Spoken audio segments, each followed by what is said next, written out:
सगेसोयऱ्यांबाबत सरकारने जरांगेंना शब्द दिला पण पाळला नाही असं म्हणत शरद पवारांनी सरकारला सुनावलं।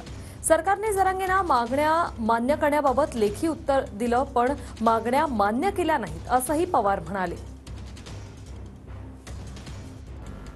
माझी आणि जरांगेची भेट झाली होती। त्या भेटीमध्ये त्यांनी मला सांगितलं होतं की सरकारशी बोलणं चालू आहे आणि नंतर कळवण्यात आलं की राज्य सरकारने त्यांना लिखित स्वरूपामध्ये त्यांच्या काही मागण्या मंजूर करण्याच्या संबंधीची भूमिका घेतली। येऊन दिलं त्यांना की या पद्धतीनं ते आरक्षण असावं आणि त्या आरक्षणाचा लाभ तुमच्या सगळ्या सोयींच्या सगळ्यांना मिळेल अशा प्रकारची मागणी भूमिका ही सरकारच्या वतीनं लिखित स्वरूपात मान्य केली आणि आज त्यापासून वेगळी भूमिका घेतली।